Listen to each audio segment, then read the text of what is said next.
Welcome to our channel Synopsis. Today I will show you a drama film from 2017, titled Gifted. Spoilers ahead.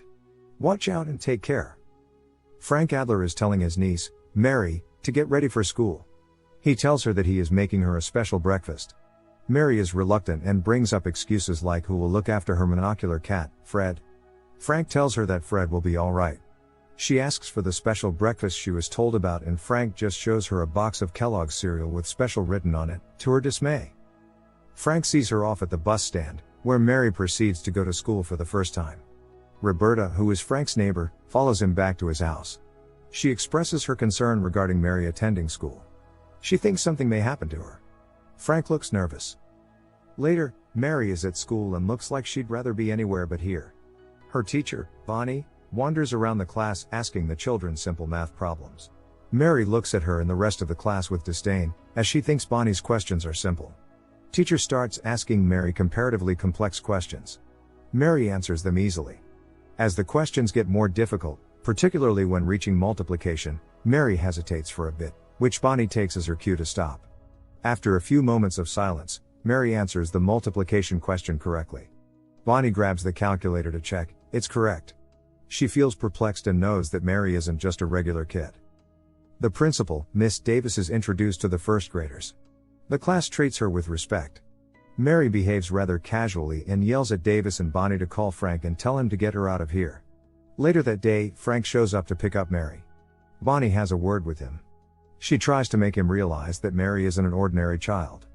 Frank waves her off, telling her it's just the Jacob-Trachtenberg method which Mary used to calculate the math questions which Bonnie asked in class. Bonnie says Mary is only 7, to which Frank responds that he learned the same method when he was 8, meaning it isn't a big deal.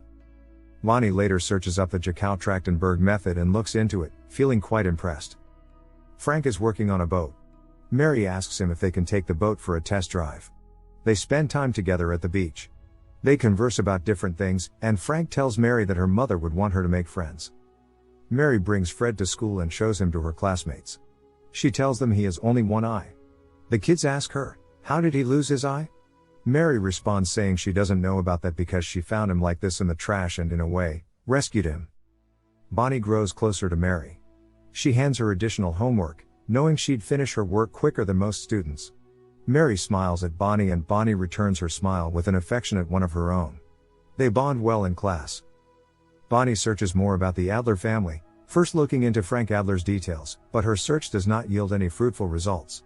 She ends up reading about Frank's sister Diane Adler. Diane is a child prodigy, excellent at mathematics. MIT professor, Seymour Shankland, calls her exceptional, saying she has an exquisite mind, a mind that could help the world. As Bonnie reads further, she finds out that Diane ended herself aged 27. She left behind a daughter named Mary with her brother, Frank. Bonnie shows up to meet Frank at their local bar, Ferg.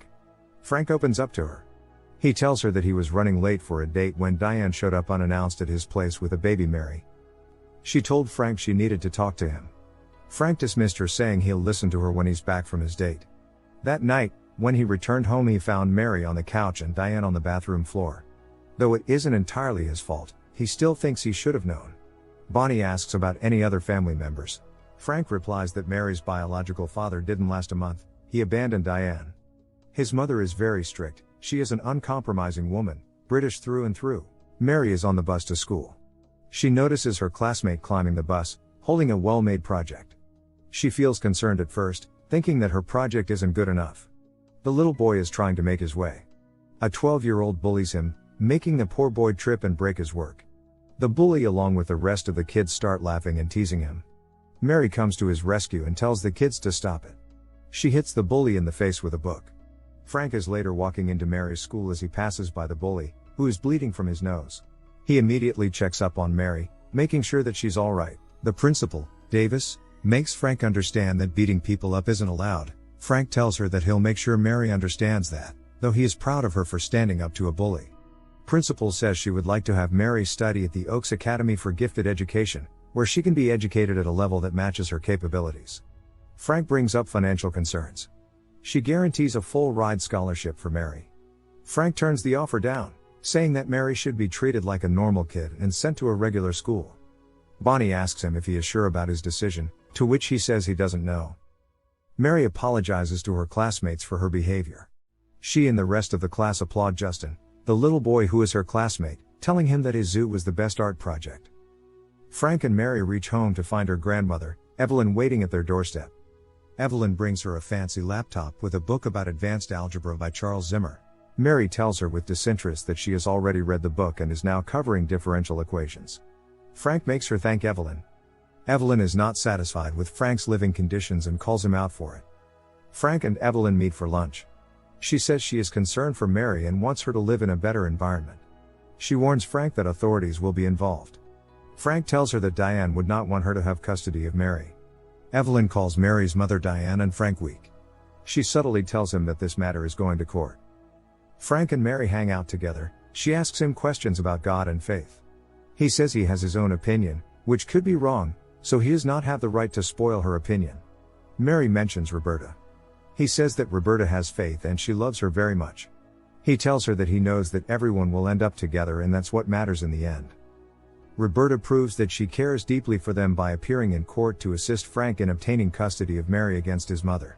It becomes clear that Evelyn plans to take Mary with her to Massachusetts. Frank wants her to stay with him. Later, Frank asks Roberta to watch Mary for the night. Roberta agrees, mentioning that she is just a neighbor and not a blood relative or someone whose opinion would be valued, but she loves Mary very much. Mary spends the night at Roberta's, singing with her and having a great time. Bonnie and Frank meet at the bar. She explains to him that it was not her who leaked the information to Davis. They get closer over drinks and have interesting conversations. Bonnie tells him that she cannot afford to be intimate with him, but eventually they spend the night together. Mary is searching for a DVD at Frank's place. She finds Bonnie sneaking out of Frank's room and gets cheeky about it. Frank finds out about this and gets frustrated, saying he can't have his own life for even some time. She gets upset and leaves. Later, Frank apologizes to Mary and they reconcile.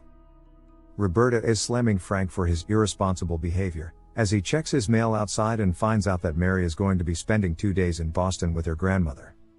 When Mary visits Boston with her grandmother, she sees family photos, including pictures of her mother and grandmother when she was young. Back in Florida, Bonnie and Frank become even closer. Evelyn takes Mary to university and tells her about the 7 millennium problems.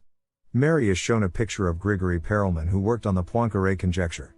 Evelyn reminisces how Diane could have also been honored and had her picture up on the wall if she had finished solving the Navier-Stokes equation. Mary expresses her wish to be featured on the wall someday as well. She is handed a difficult equation to solve by Professor Shanklin. After noticing that she is unable to solve it for quite some time, he tells Evelyn maybe Mary isn't that capable after all.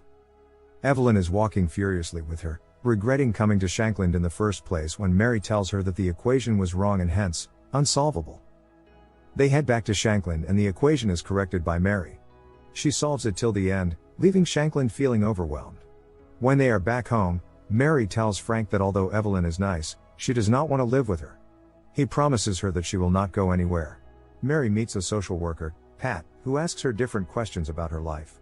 Mary mentions watching Ultimate Fighting with Frank. She also tells her that he promised to keep her around and that he's a good guy. Pat asks her why she thinks that, to which she responds that Frank wanted her since the beginning, irrespective of her smartness. Mary's biological father is brought to court.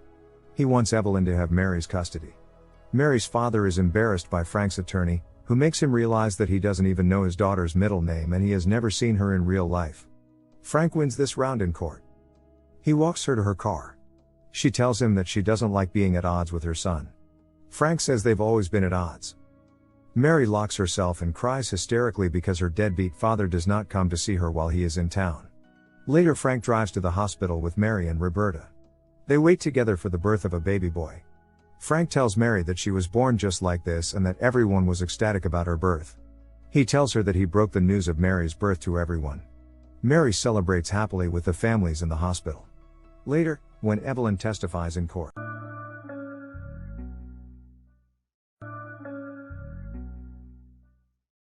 Frank's attorney notices her reference towards baseball. He and Evelyn engage in a heated discussion regarding Diane never being allowed to do anything except for studying mathematics. She never played sports or lived a normal life. Frank's attorney mentions Paul, Diane's first love at 17. Paul and Diane ran away to a resort in Vermont for skiing. He antagonizes Evelyn for filing a lawsuit against him, pressing kidnapping charges and making Diane distraught, leading to her attempted self-killing in 1999.